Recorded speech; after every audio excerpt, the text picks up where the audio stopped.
The scouts from space arrived on Earth with the grace and accuracy of an experienced department chief scientist. The explorers' task was to simply examine unspoiled planetary wilderness throughout the forests of the galaxy. Earth, overflowing with vitality and throbbing with a vitality who was practically magnetic, had captivated scanners from a distance, had found no dangers that go beyond normal animal behavior, and the assurance of their advanced equipment. All potential hazards trust in their vertical downsides. Thanks to technology, they had the confidence to set foot on the verdant landscape without hesitancy. The forest was not like whatever they had come upon on other planets. Tall trees in their canopy, reaching the skies indefinitely, made a filtration effective natural roof. Sunshine into gentle golden rays beneath the imbuing sky, and air filled with peace, knowing that time was on its way. And greenery, a symphony of noises. The sound of rustling leaves surrounded them, distant cries of invisible beings, and the cries of insects that appeared to nearly mechanical in their ferocity. The woodland was vibrant in every way. The scouts proceeded in a measured manner. Examining soil and plant samples, they were astounded at the intricacy of the environment, observing how each organism seemed to have a role in a delicate balance. The data that was recorded by their instruments on temperature variations, soil pH, and the composition of the atmosphere that feeds it back to their vessel for instantaneous evaluation. No immediate danger indications were present, just the tranquil splendor of a flourishing. For the scouts, the ecosystem was a tranquil harmony in nature from the textbook. However, as they dug deeper, some plants started to exhibit abnormalities. Responded to their presence in a surprising methods of releasing their leaves or curling them. Scouts detect subtle, sweet-smelling vapors. Rejected this as an instinctive defense, mechanism that they had noticed on additional planets. But there were also the low guttural sounds that didn't fit the features of any recognized animal in their database. They were unable to identify the source, and their tools were unable to isolate the source. It didn't matter. Frightening, but it was sufficient to agitated discomfort among the group as they progressed. Their scanners detected subtle indications of movement. Tiny creatures scurried through in the brush, but something was missing. Otherwise, something bigger is merely moving. Beyond their field of vision, the woodlands seemed to change around them, as though if they had known about their infiltration. The scouts trusted their equipment despite their uneasiness. To warn them of any genuine dangers, they dart weapons in a carried state and instruments for protective shields that had made sure they were secure in a much more hostile setting. At one time, they arrived over claw imprints that pierced deeply into the wood.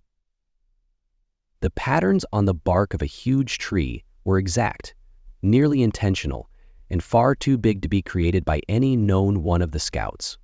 Made a joke about the predator, it serves as a hilarious territorial marking.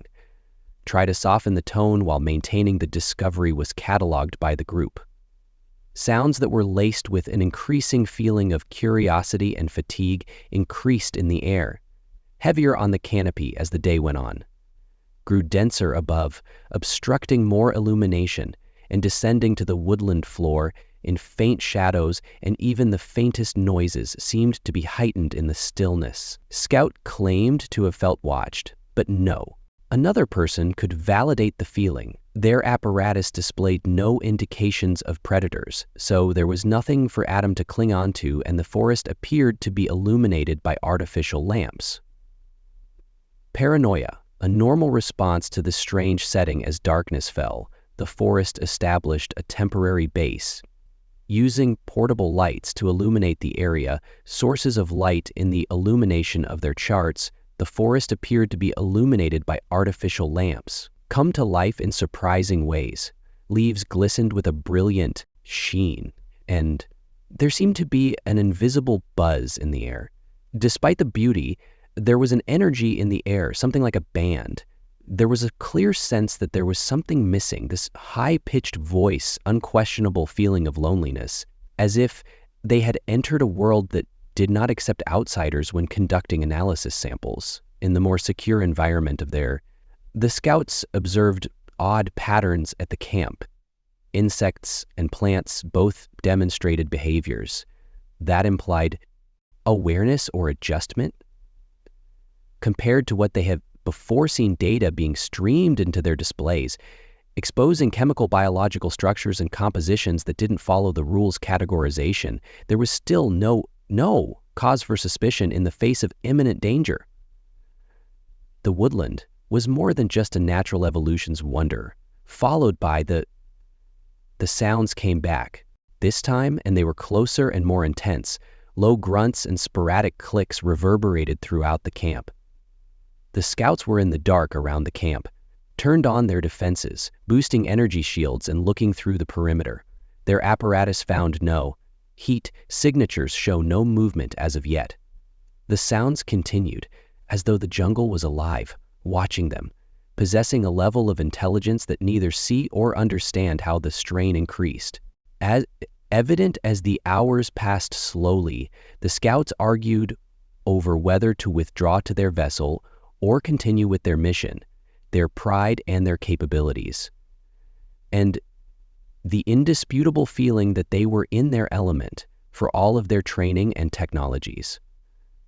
The jungle posed difficulties for them.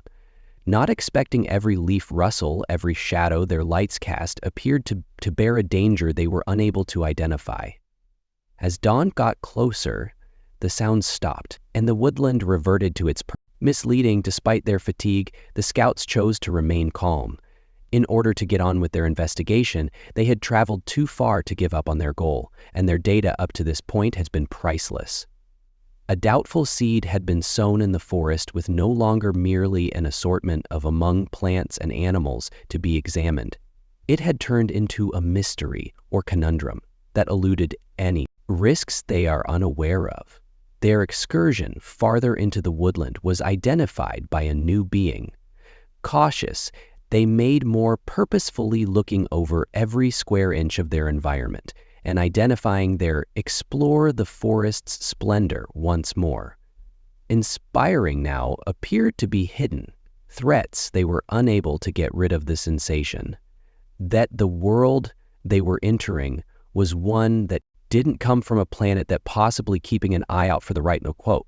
The deep bush was alive for a brief period, with a force that was not quite the scouts' instruments captured. Their technology was sufficiently sophisticated to map faraway galaxies, found it difficult to supply clarity in the strange setting. There was more than simply humidity in the air, but with disturbingly tense motions inside the woodland were decreasing in number. More purposeful than random, as if maybe the scouts were being followed by someone, knowledgeable and self-assured, but still trusted on their technologies in order to offer assurance.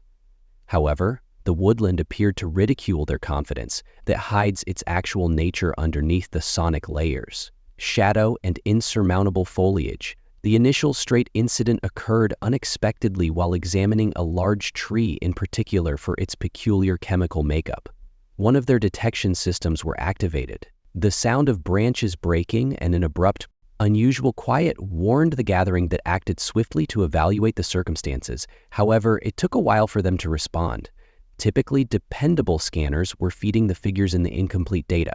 The underbrush was growing too fast. Merging in perfectly with the circumstances that they were able to record were sufficiently alert and nimble, bigger than any known predators. Before the scouts could get on the planet, reassemble, a trap was set up by one of the members of the team, got entangled in a net-like framework composed of braided vines, the resistance of the material to their laser cutters implying a degree of artistry, and planned that they hadn't expected it to be evident that they were no longer alone. Dealing with these beings had just animals, intelligence, accuracy, as well as an awareness of their surroundings that exceeded everything in the scouts' database. Their first perception as a benign biodiverse haven, Earth was swiftly dismantling. The assailants did not come out of the shadows completely, but just a few views were enough to make them fearful. Were humanoid, but the way they moved was as misaligned as the skins are more fluid, almost predatory. Seems to adjust to the jungle, assuming the plant's hues and textures. This natural camouflage surrounds them, mixed with their taciturn demeanor created. It's quite impossible to follow. The scouts became aware that they were up against a species that had developed especially for this setting, becoming proficient in ways that their technology was unable to duplicate efforts to create. The protective perimeter was only partially successful being effective. The attackers successfully tested their limits, aimed at weak areas, and taking advantage of the scouts' dependence on their successes. One team member's equipment tried to employ a sonic disruptor in order to disperse the assailants, but the reaction was relaxing rather than withdrawing. The impact of their strategies were planned as though they had encountered comparable dangers in the past and adjusted. Consequently, the scouts started to recognize that they were in a serious disadvantage of their weapons and tools. Efficient in a myriad of other hostile environments, become less functional. In this erratic brain, the assailants weren't merely physically superior, but seen in information that indicated crucial information, believed they stayed away from direct conflict, rather of concentrating on the scouts were engaged in psychological warfare. Isolated, confused, and becoming more and more, every sound and shadow turned into a paranoid. A possible danger, in spite of the scouts' overwhelming odds, were resolved to obtain additional data. Their goal was not only to survive but comprehension. They started examining the assailants' behavior in search of trends, and unfortunately, it became clear that these beings weren't behaving maliciously, but intentionally set traps, ambushes, and all of the relentless stalking was directed at defending the forest, as their territory was more than only their residence, it was their life. One of the most telling moments is the weapon occurred when the scouts found a piece of debris from an unsuccessful trap. Although it was organic in composition, strengthened with components that imply at a thorough comprehension of natural resources, this species wasn't acting just based on instinct. It was one that combined the advantages of its surroundings with the precision, which is almost scientific. While it started assembling an image of their enemies' creatures who had mastered their field by combining the ancient instincts for survival with advanced methods for the unrelenting search by the scouts were coerced by these jungle hunters, should reconsider how they handled their reliance regarding technology was turning out to be a liability that the assailants appeared to predict each step they take as though they might forecast the scouts' response. This resulted in the sobering reality that hunters weren't merely protecting their territory in which the scouts were being studied. In exchange, each interaction was an actual chance for the assailants to get knowledge, modify, and improve their approach in a single, especially terrifying moment. When the scouts just escaped an ambush by identifying subtle signs of energy from the With Hunter's tools, it was a minor triumph, but swiftly came at the hunter's expense, adapted by utilizing the surroundings to protect their equipment from being discovered. This back-and-forth conflict brought to light the sharp difference between the two organizations. The scouts used machinery and intelligence, while the hunters depended on their ability to master the complex systems of the jungle. The scouts' psychological toll was enormously unfriendly, surroundings and clever enemies previously, but this jungle was different. Hunters was run at a degree of accuracy and endurance that were disturbing the scouts, who were unable to get rid of the sensing that someone was harming them. Every action they expected to encounter, in addition to being a physical conflict, it was also a conflict of ideologies between technology and harmony versus instinct control. As the scouts' contacts increased in frequency, started observing the jungle hunters in a fresh. These weren't mindless predators, light, but protectors of a fragile equilibrium. Their territory was the forest, and they had developed to defend it against all invades. The scouts, using their sophisticated foreign presence and equipment, symbolized a disturbance of that equilibrium. It grew more and more obvious that their being there was unwanted. not because they presented a direct danger, but because they represented an encroachment into symptoms of tension, compromising, and the scouts were aware that they could not maintain their position indefinitely. Despite its advancement, technology was not intended for extended interactions in an A setting where work was done continuously. Supplies were running low against them, and the stress of being on guard all the time was taking a toll that every team member was aware of, that each error might be their final.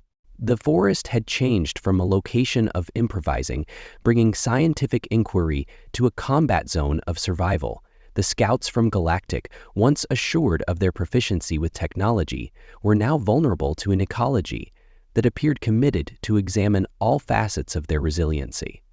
The woodland had been transformed by the jungle hunters into an unclear labyrinth where it seemed like walking with each stride ahead, into a trap that the scouts are aware of. Their attention was diverted by obstacle difficulty. The hunters didn't exhibit any surrender. Their strategies grew more sophisticated, implying that they were gaining knowledge from every interaction. The scouts, in spite of their advanced training and equipment, frequently found itself outwitted every trap-setting attempt, or strengthened their stance was greeted with quick countermeasures. It became clear that hunters weren't merely predators, yet strategists adept in taking advantage of each vulnerability that the scouts could only ponder. How these creatures had managed to tremendous dominance over their field, the scouts' psychological pressure hazy, amplified days and nights together as they battled to uphold their safeguards while avoiding identification of the forest's persistent atmosphere, had a significant impact on them, boosting each action and sound into possible dangers that each scout-faced. Individuals clung to the pressure in different ways. Their instruction, while some asked their mission's primary goal, the unified group that had come to Earth, their unity was now strained and divided by fatigue and fear. In an attempt to recover some measure of authority over the scouts, started examining the trends of these trends. What moves do you use as a hunter? Little information they could get, they determined which parts of the forest appeared to be less busy than these areas provided brief respite that enabled the scouts to reorganize and determine their next course. But even in these instances of comparatively serene hunters' presence, the scouts were aware that they were being permitted these instances, possibly as a component of a more comprehensive plan. The woodland seemed like a game board with the hunters at all times, a few steps beyond the hunters' capabilities to fit in perfectly with their present positions. The setting was both motivating and frightening. The scouts hypothesized the degree of adjustment was only possible because the outcome of many evolutionary generations motivated by the desire to live. Control. This insight led to a enhanced comprehension of the forest as a system. Hunters weren't the only ones who had changed. The environment as a whole appeared to coexist peacefully with the vegetation. Creatures, as well as the actual terrain, seemed to be involved in the hunter plan for forming a cohesive force that resisted the scouts at every opportunity. Because as the battle continued, the scouts started to detect weaknesses in their own dependence on technology. Their weapons and implements, their tools, whilst efficient in regulated settings, weren't prepared for the uncertain difficulties faced by hunters in the jungle. Contrasts flourished on each other's flexibility. Interaction highlighted the disparity between the scouts' reliance on technology, considering the hunters' natural affinity for their environment. This discrepancy compelled the scouts to reevaluate their strategy, go over the choices that are accessible to. They were constrained by the suppressive vegetation. Nature had a negative impact on their physical health. In addition to the steady humidity and inadequate housing erodes their endurance, but the lack of resources made every choice important. The scouts were not in charge of life and death. They were only fighting the hunters, opposing the environment itself. This double danger produced an environment of despair, in which the tiniest errors could have disastrous repercussions. The scouts, in spite of their training, were ill-equipped to handle the sheer persistence of their enemies' attempts to get in touch with. The scouts were feudalized by the hunters. explored a number of techniques using verbal cues to symbolic actions but were not given any reply. This quietness contributed to the secrets surrounding their rivals, fueling conjecture regarding their origins, and their reasons were to safeguard their entanglements. Was this a ceremonial show or was it home? Of supremacy and the remaining questions, the scouts' confusion over their own presumptions, compelling them to face the potential that they had intruded into a universe they could never completely recognize. The pivotal moment occurred when the scouts discovered a clearing where showed evidence of a recent altercation. The carcass of a skillfully hunted animal and mutilated gave a chilling information about the hunter's effectiveness. The accuracy of their job in conjunction with the remains' strategic placement conveyed a clear message that this was not only about surviving. It was about taking charge of the scouts came to understand that they weren't merely being pursued and put to the test. Realization resulted in a mixture of anxiety and decision the scouts made. Nevertheless, those who were outmatched had their own advantages of their capacity for thought. They were able to critically adapt and learn.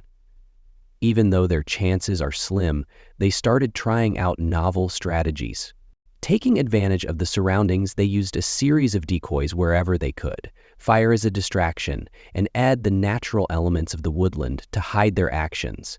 These endeavors resulted in a degree of success that enables them to recover a control measure, but every victory felt short-lived while the hunters adjusted. Swiftly, the unwavering character of scouts were compelled by the hunters to face their own restrictions on their original mission.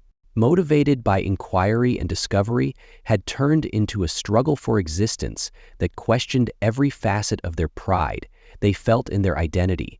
Training and technology now felt hollow, against an adversary who personified a stronger bond with its surroundings. The scouts had to learn their lesson the hard way. That jungle survival necessitated it needed more than just tools and weapons. A comprehension of the environment. As the days became into weeks, the scouts started observing subtle alterations in the hunters' conduct. The once released assaults became more complicated.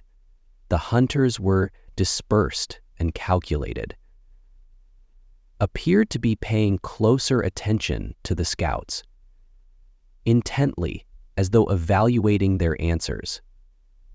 This change in strategy sparked inquiries regarding the actual character of the hunters.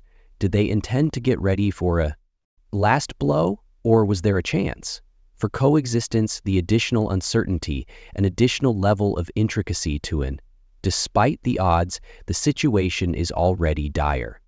The scouts were unwilling to abandon their resolve, was put to the test repeatedly, but their will to live and learn pushed them ahead. The jungle had turned into their worst enemy as well as their most profound instructor.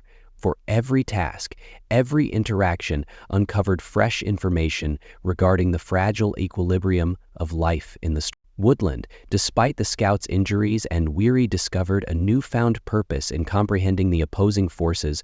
Ultimately, the scouts discovered that their conflict was about more than just survival in the wild, but with humility.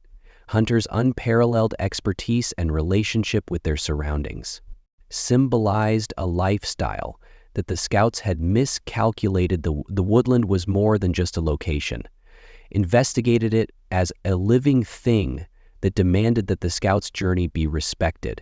Even though it was dangerous, turned into evidence of the tenacity of life and the necessity of striking a balance between exploration and honor. The last encounter between the scouts from Galactic and mental stress has resulted in both sides of a crucial point in time. The formerly thought of as a neutral forest backdrop now served as the last arbiter. In an endurance intelligence contest and flexibility the scouts exhibited in spite of their cutting-edge technology had been pushed their enemies to the limit. The jungle hunters had demonstrated their worth. As environmental masters, never giving up on defending their position, the scouts had reached a certain point in the territory where retreat appeared to be the sole feasible choice for their equipment. Their resources were almost depleting. Exhausted, as well as their physical and, although mental resources were depleted. Departing without comprehension or solutions, felt that their defeat was intolerable, decided to try one last time to discover the truth about their rivals, and, if feasible, created some kind of communication. This choice was not made out of conceit, but a strong desire to defend the costs incurred during their time spent searching for what they thought it would be their final stand. They looked over all of the information they had gathered. Trends in the hunters' conduct indicated a degree of structure and approach that teetered on the edge. They weren't hierarchical in their behaviors, haphazard but purposefully planned, and this revelation carried with it the exact aim, a revelized feeling of direction, if these beings functioned as a collective.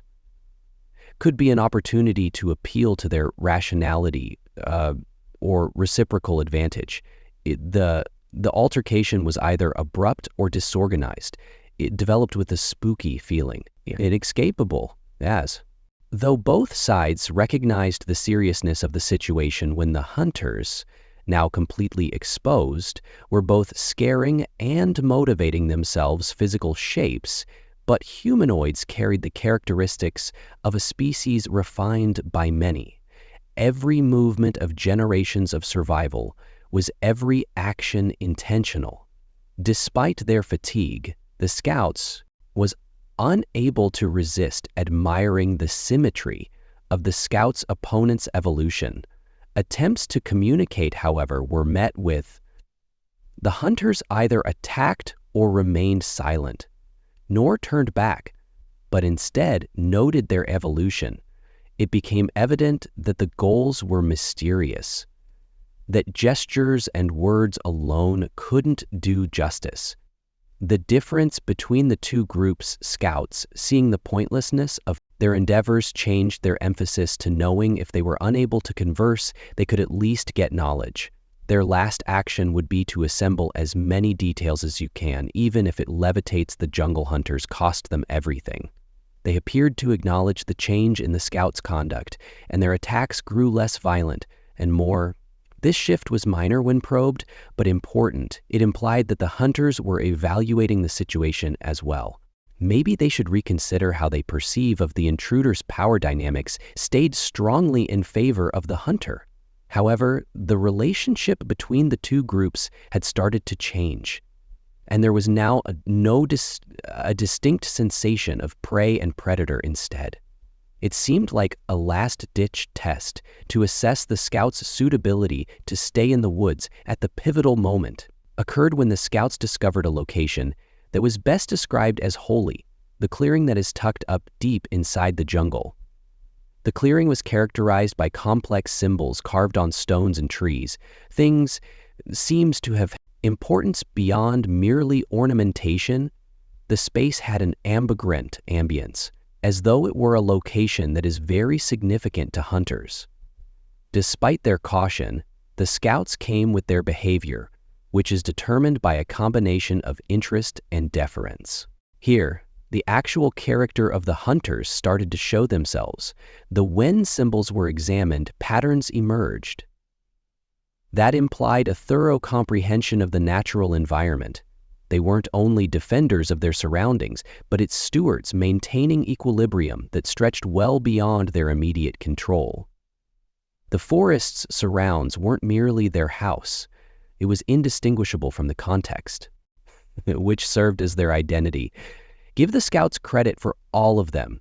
Innovations in technology were intruders in a society run by concepts they were unable to completely understand. With this revelation came a deep humility on the part of the scouts, had arrived on Earth with the goal of learning and comprehending, but their presence had upset a fragile balance. Their behavior, although inadvertently, had endangered the very balance that the hunters had spent keeping up the scouts for generations. Their passion and intelligence were all compelled to face the boundaries of their understanding and the unexpected. As a result of their curiosity, the interned jungle hunters appeared to recognize the scouts' change in viewpoint. Their motions grew less unfriendly. Their presence is less repressive. Instead of being a sign of peace, it was acknowledgement, an implicit acknowledgement of newfound scouts. Comprehension of the forest that was once an unbreakable labyrinth of antagonism started to divulge its mysteries in sophisticated methods that the scouts still felt. A sense of connectedness was felt by outsiders. They had never encountered this before in the Ultimately. Leaving was not one of defeat, but with the scouts' respect, developed a greater understanding of the intricacy and splendor of the jungle, realized that their existence they were neither required nor welcomed. Discovered everything they could without causing more damage, their departure was a simple gesture of respect and a pledge to respect the knowledge they had gained and the lives they had come across. While they readied to depart from the jungle, hunters appeared one last time. They weren't ever released of their promise. Later, hunters appeared Americatheef and plunged right into the heart of the jungle. Hunters appeared millions of years ago when the jungle ravaged by life interference had collapsed beneath the high mountains of Tundiga. But even the hunters did not frighten the apprehensive, for there appeared to welcome the scouts departure as a conclusion or resolve section of a narrative that had put both groups in ways that they were never able to expected, the forest to be constantly vigilant, appeared to exhale in relief, as restoring balance to the scouts' journey returned to their vessel was identified by contemplation. They had sought knowledge and came away with a stronger understanding of comprehension of life's interconnectedness and the boundaries of their personal, the forest's, hunters' abilities. These secrets had made them more modest in ways that seemed unnecessary at the time.